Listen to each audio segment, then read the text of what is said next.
And they are on the starting line. Gun is up, flag is up, and they are off. Going to be interesting to see who decides to set the pace early. Is it going to be Iowa State? Is it going to be the Texas guys? I have a feeling Texas sometimes likes to lead from the front, so I wouldn't be surprised to see someone like John Rice or Alex Rogers go right to the front early.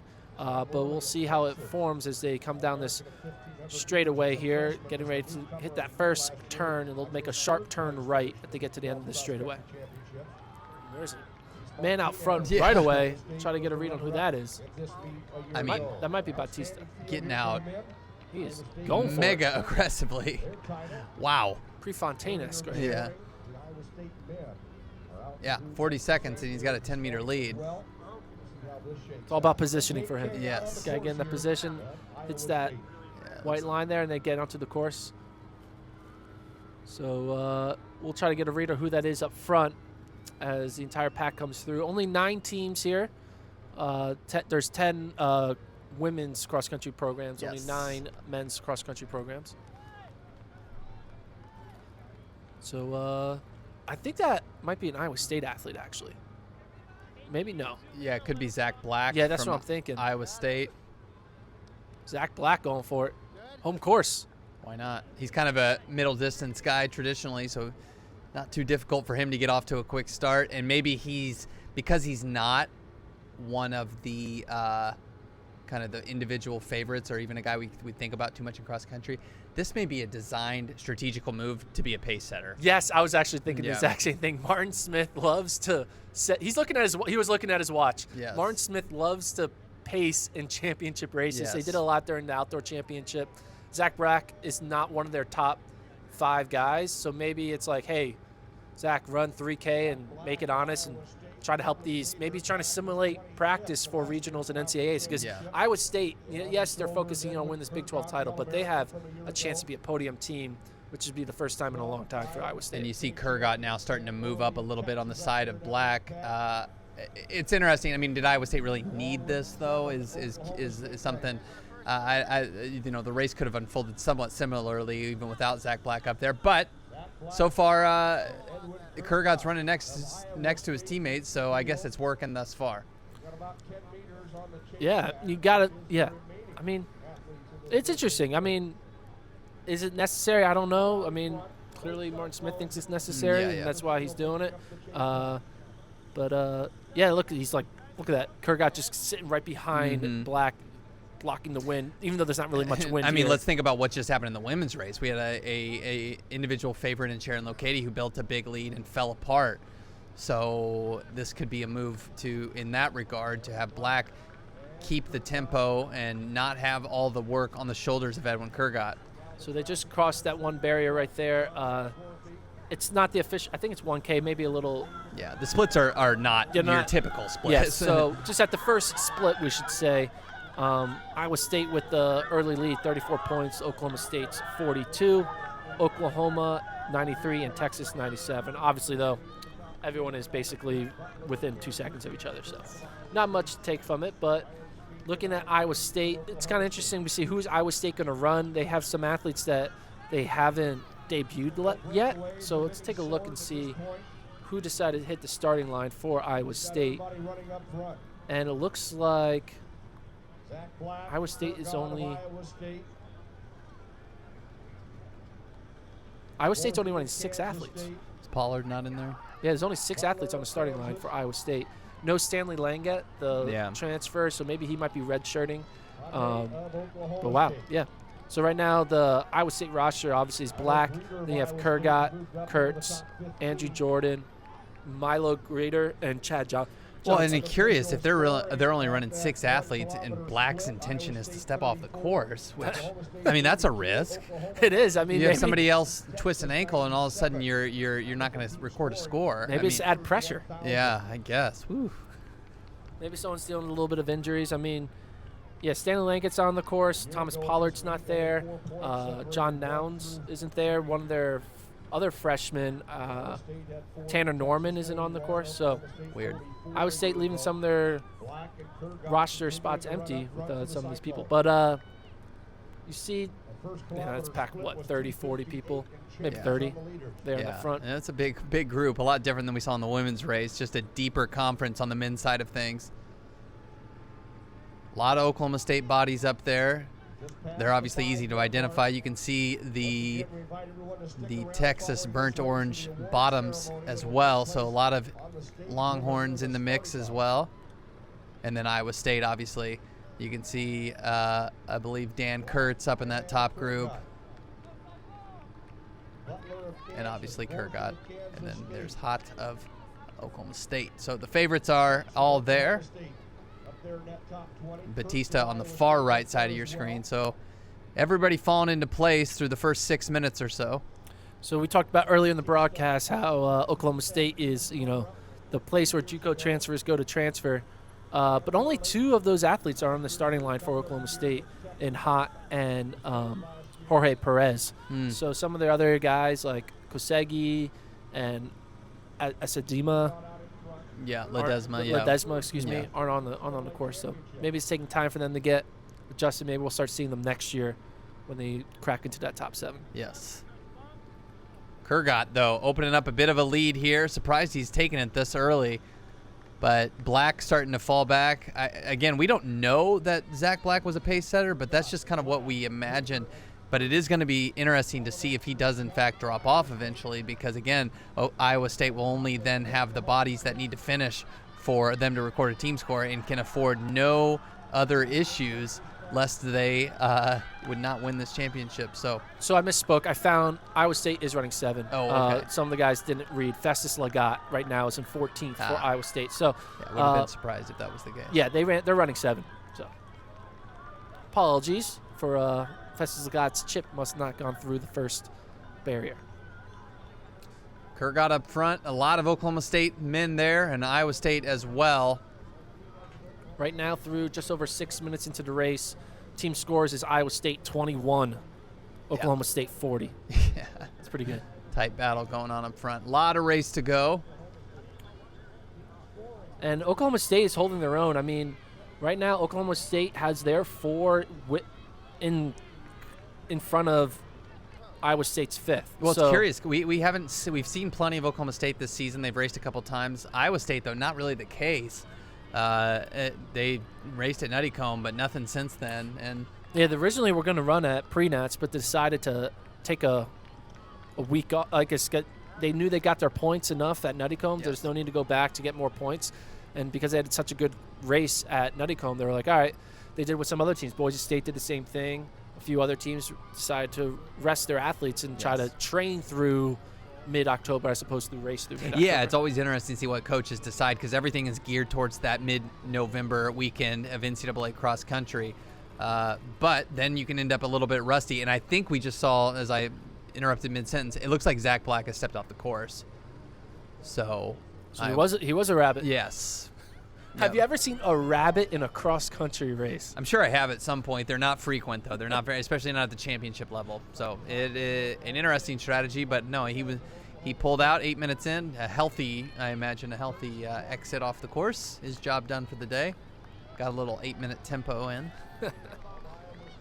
It's interesting. I mean, even though you're running with the rabbit, you're saying, hey, we only need 6. Mm-hmm. We don't need those extra 2 sticks. We just need 6.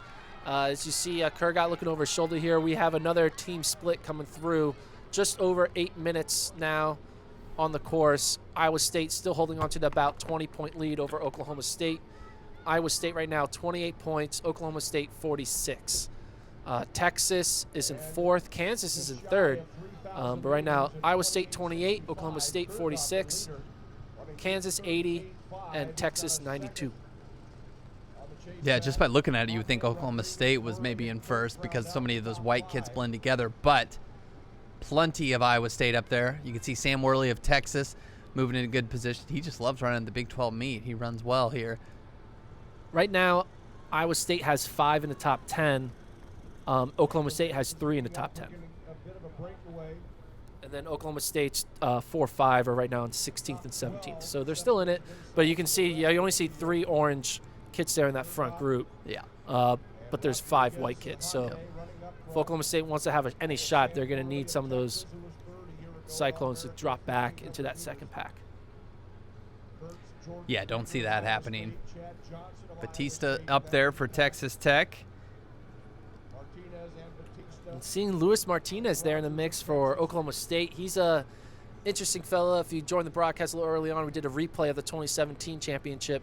He made a huge move in the final 200, 300 meters, almost had the win until his teammate, Hassan Abdi, kicked him down. Abdi, Yes. who still has eligibility in the track season. We'll see him in the outdoor season.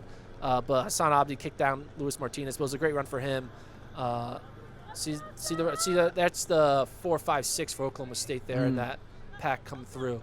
But yeah, Luis Martinez, he's a fifth-year senior, coming back for cross country. Thought he graduated, but decided to come back for one more season and see what he can do here on this. He's finished in the top 2 last year. I'm sure Coach Smith is hoping, hey man, give me a top 5 finish. Yeah, he's a big contributor here today to Oklahoma State's chances of pulling a miracle off on Iowa State's course. But Iowa State running up to their potential in the early going at this point. Kurgat, it's interesting, kind of built a little bit of lead, maybe just shaking his legs out, getting stretched out, and setting this top group apart. But I thought for a second he was going to maybe roll away with this. Not the plan thus far. So Iowa State having their top 5 there in that front group. Not in that top 5, I believe, is Festus Legat. Festus Legat had a great Nutty Cone performance, finished in the top 30, I believe. Festus Legat's interesting character. He's more of a mid-distance guy. He was dealing with some injuries last cross season. Didn't even run for the team at NCAAs last year. Didn't make varsity, but he was, 23rd at Nutty Cone. This season, yeah. Last year was only 32nd at Big 12s, which was probably the reason why he didn't end up making that varsity squad. Not that great of a performance from him. He's in the top 15 right now, but yeah, a little step behind some of these top guys like Dan Kurtz, Edwin Kurgat, of course, and even some newcomers, Chad Johnson, also in that mix for Iowa State. Chad Johnson, if his nickname's not Ocho Cinco, I don't know what's going on there. You see where they are on the course right now. Again, it's a very repeatable course. Lots of the same loop. Yes. Basically a giant And this is part of the course where Lochetti in the women's race separated, and we're seeing some separation here in the men's race. Is this Martinez? I think that is Isaiah Rodriguez. Yes. Okay. So Rodriguez, the redshirt freshman, had a good breakout season in the outdoor track this past spring. Yeah, he broke 14 minutes for 5,000. Great for a freshman. Had a good Big 12 performance, I believe, on the outdoor championship. See exactly what place he finished. I believe he finished in the top 3 at Big 12 outdoors. Yeah, third in the Big 12 5K. Yeah. But it's run 13:53. He ran that in the West prelims to get 14th place. So he had PR at NCAA prelims. Got second at Arturo Barrios' invite to his teammate. Yeah, and his teammate joining him there in the top 3. So the top 3 now Rodriguez, Kurgat, and Hott. So only seeing Sam Worley of Texas is the only Longhorn deciding to go with that front group. But this is a big move by Rodriguez. He's really picking it up, forcing that front pack to really thin out and see who really wants to grind for a top 3 finish. Yes. It's so easy to, on that downhill slope that they caught there, to really want to get the legs rolling, and that's what we're seeing from Rodriguez. He seems to still be accelerating and maybe just feeling good and saying, let's go. This top 3 is separating. It's kind of on either side of the course. It's like almost like a marathon. Yeah, it's so wide here. I mean, again, this course has hosted nationals a few times in the past. It's been a while, but this is a championship caliber course meant to contain a giant field, one of certainly much bigger than this. But now some of the chase packs starting to come up on that other side. Got to run the tangents, fellas. So Oklahoma State deciding to set the pace here midway through the race now. We thought Kurgat would maybe, at first we're thinking, hey, Kurgat's going to try to make this a solo mission, but yeah, Kurgat's staying back with the rest of the pack here. And we're obviously not down on the course level. That may have been his intention. Then he may have got screamed at by a coach and said, hey, wait a second here. Let's tone this back, because he did have that early 10-15 meter lead, and obviously he's right there, so he's still in perfect position, but a long way to go still yet. Still probably 8 minutes to run. So, man, that's a beautiful course. Look at that nice yeah, little those trees look good. fall, crisp air, nice trees. But Worley looks like Worley's starting to maybe go a little bit backwards here. and you see they just ran over a timer mat here, so we're going to get an updated team score at the 15-minute mark as they come through. And Iowa State still has 3 in the top 5, but their 4 or 5 have dropped off a bit in 10th and 11th place. So right now, unofficially, we have Iowa State with 31 and Oklahoma State with 43. So the lead has dwindled a bit because Iowa State's 4-5 right now are in 10th and 11th. So if Oklahoma State wants to make a move, they're really going to need Jorge Perez, who's right now in 15th, a JUCO transfer, to move up from 15th. And Ryan Smeaton and Alec Haynes, they're in 17th and 18th. They need to move up as well. And also, you think about Luis Martinez. He's right now sitting right behind 2 Cyclones. And we talked about Martinez. He was a key runner for them last year, getting second. He's right now in 6th, but he's right behind Andrew Jordan and Dan Kurtz. If he can put himself in front of those 2 guys, that will help out the Cowboys' chances at upsetting Iowa State. Yes. So yeah, right now Iowa State 31 to Oklahoma State's 43. Excuse me, 45. Yeah, behind them, Kansas in 3rd, Texas, and Kansas and Texas in a tight battle for that 3rd place right now, separated by just a point, 79 to 80 with KU with the slight advantage. Top 3 rolling away so far, and it's just about 17 minutes in, so there's not a ton of race left to go. A lot can change in these final 6 minutes or so, but it's not like we're in the early portion of the race any longer. Looks like these could be your top 3 finishers. You have to like Kurgat here, but again, Rodriguez and Hott, kind of some under the radar guys. We don't really know what we have quite yet with these guys, so Kurgat can't afford to take them for granted. Texas has moved themselves into the 3rd position based on that 15-minute split area about 2 minutes ago. So Texas right now in 3rd, they're about 30 points back, but this is going to be an Oklahoma State-Iowa State battle right now. I mean, anything's possible. We saw Shannon Lokedi, who we thought was a heavy favorite, get beaten by Callie Logue. Edwin Kurgat is definitely the most talented man right here in this top 3. But it's cross-country, anything can happen. Yes. Maybe Hott falling off just a step. Rodriguez looks good, though. He is feeling well today and is setting this tempo. I'm sure Dave Smith is excited about Rodriguez's progression as a redshirt freshman. He's going to have 3 more years of this, having a solid low stick for the Cowboys in years to come. And they ultimately are hosting NCAAs in 2020 or 2021. 2020. 2020. Yeah, so it'll be his senior year. Or no, his junior year, excuse me. So there's look at these guys like separating in 3 ways here. No one runs. They're all scared. They're all scared to run next to each other. Here, this could be pivotal here. The steep hill. Let's see what Kurgat does. He looks like he's itching, but Rodriguez covers that. Maybe Hott starting to fall off at this point. So it could be a 2-way battle now with just about 4.5 minutes left to go. Yeah, just under a mile probably left in this race. No, maybe about a mile. Kurgat's starting to push on the gas here, though. Well, Rodriguez is going with. Rodriguez is staying there with Kurgat's acceleration and moves. Hott kind of falling off a bit. Working this downhill, just coming up on 19 minutes through the race. You gotta like Rodriguez. Is what he's doing right now. He looks super strong, and this is a guy that we have not talked a ton about this year, but this is a big day for him.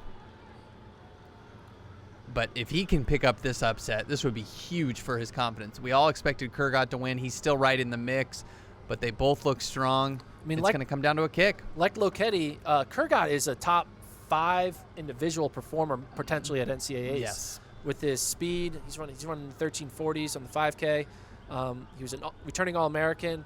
So Rodriguez is mixing it up with one of the top-tier talents in the nation and going stride for stride with the hometown favorite there in Kurgat. Yeah, and they're starting to hammer at this point, and we still have quite a ways till the finish. I mean, about a K. So it is going to be a painful last kilometer for these two fellas as they fight for the Big 12 title. It's a cliche, but it's going to come down to who wants it the most here, because this is a long drive from home to start pushing on the gas. Kurgat knows he's the favorite, and I think he's trying to separate, knowing as much here. Starting to get a little antsy with Rodriguez, the freshman, a guy he may not know a lot about, still being with him, maybe getting a little frustrated, saying, what are you doing still with me? I dropped your teammate. Go away. So these two did race each other at the Big 12 championship in the outdoor 5K. Yeah. And Edwin Kurgat ran a 14:33. Obviously, it was tactical, but only beat Isaiah Rodriguez by less than 2 seconds. And yeah, and obviously that was in May, so we're talking about something almost 6 months ago. And Isaiah Rodriguez has clearly elevated his game significantly since then. I do think Kurgat may be starting to get a step on him at this point, and that's experience, folks. Starting to show. And again, the timing on this course, knowing when to go is a huge deal, and I think Kurgat's maybe starting to pull away. Not over yet, but you can look at that lead too that Iowa State. I mean that these two athletes have over the rest of the field. As it looks like Rodriguez is starting to fall off a bit here as Kurgat's going to another gear, crossing that timing mat there at 21 minutes. So we'll get a good projected team score in the final, 2 minutes out from the final finish line. But Kurgat seems to be separating now. You see the remaining teams. It's kind of interesting. I don't imagine Kurgat being this far separate from Andrew Jordan. I mean, Andrew Jordan beat this guy at NCAAs. Yeah. So you got to imagine maybe Coach told Jordan, Kurtz, and the rest of his Iowa State squad, like, hey, you don't need to go for broke in this race. Let Kurgat get his victory. Yeah, Kurtz was kind of underwhelming at Nuttycombe and may just be slowly getting into shape, but definitely expected a little more out of him today. But Kurgat looks pristine right now. Almost picked up a surprising win at Nuttycombe, and now he's going to pick up a Big 12 win almost certainly. I mean, prediction was 5 in the top 10 for Iowa State, and right now at the 21-minute split mark barrier, they have 5 in the top 10. Right now they're going 1, 4, 5, 9, 10. Yes. And that's without Festus Legat, who isn't even in the results. Looks like he's dropped out. Wow. Or maybe he is in the results and it just his timer hasn't gone off. Because there you go. Yeah, he's having some issues with his chip. He's having some chip issues. So we'll see where Festus Legat is once all is said and done. But man, the hammer, though, has just been dropped because Hot is so far back from where Rodriguez is. It's not like Rodriguez is just getting totally destroyed here. I mean, he is, but not as bad as Hot is just falling off, and he's going to lose his position in the top 3, it looks like. So that is Edwin Kurgat winning his first Big 12 cross-country title, unless something crazy happens here with Rodriguez's final kick. But Kurgat home free here on this home straightaway, looking over his shoulder. He won the Big 12 Outdoor 5K and follows it up here with the cross-country title of his own as a junior here. Rodriguez trying to charge hard. Rodriguez, though, with a valiant second-place effort. Kurgat takes the win in 23-21. Rodriguez takes second in 23-26. The question is, where will the rest of the finishers from Oklahoma State and Iowa State finish? See Rodriguez and Kurgat. Hot is going to hold on. It looks like Oklahoma State's going to put 3 in the top 4. They do. They go 2, 3, 4. So that was Luis Martinez. Same type of kick there at the end. Out kicking Angie Jordan and Dan Kurtz. So we're pretty even right now. It's Iowa State 1, Oklahoma State 2, 3, 4, Iowa State 5, 6. So then Texas goes 7, 8, and then Iowa State goes 9, and then we'll see as Iowa State. Yeah, it looks like Iowa State's about to get pulled in their 5th here. Yes, Iowa State's 5th gets 11th. That's Chad Johnson. So unofficially, it's looking like Iowa State's going to win it on the backs of their 4-5, finishing in 9th and 11th. That's Milo Greeter and Chad Johnson. One a redshirt, one a freshman, and one a sophomore. Kansas putting 3 there in the top 13. We'll see what Texas is. Texas putting 3 in the top 14. That's John Rice of Texas coming in at 14th. And then here comes Oklahoma State's 4-5. That is Jorge Perez and Alec Haynes finishing in 15th and 16th. So unofficially, it's looking like Iowa State's going to win this. Oklahoma State looks to get the second place finish, and Texas is going to be battling with Kansas to kind of get that third place spot.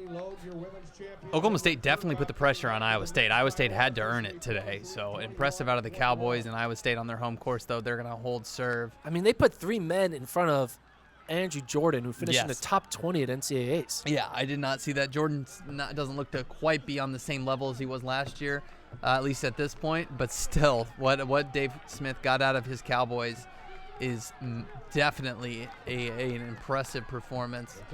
So unofficial team scores here coming through. Iowa State obviously gets the win with 32 unofficial points. Oklahoma State 40. So Iowa State only beats Oklahoma State by 8 points. Yeah, that's a surprise. And I don't know, we'll have to see, dive into the numbers to see if that says more about Iowa State being maybe not as good as we thought, or if it says more about Oklahoma State being better than we thought. It could mean both, though, of course, as well. But a surprise that it was that close, but as far as the order goes, it kind of holds to form. Texas takes third unofficially with 70, and Kansas is fourth with 79. As we see the rest of the field here come through, and as soon as the entire field comes through, we'll get a winner interview with our winner, Edwin Kurgat. But back-to-back team champions for Iowa State. It was not as close as last year, but it actually was closer than we thought this year, seeing how good Iowa State was when they returned everyone and added in Kurgat, who took the individual win. So you see the results there on your screen. Your top 27. Miguel Baptista, the guy we talked about, he finished 21st. Oh, wow. So he falls back a bit. Looks like Iowa State's Festus Legat was a DNF because we don't see him in the results right now. So looks like Iowa State finished with only 5 runners.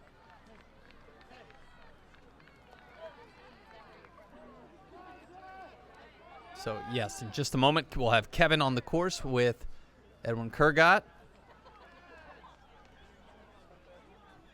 the award ceremony, we'll be giving medals to the top 15 individuals in the trophy. So looking at these team scores here coming through more. Again, Texas was third, Kansas fourth. Kansas State took fifth with 162 unofficially. Texas Tech 166 for sixth. Oklahoma 182 for seventh.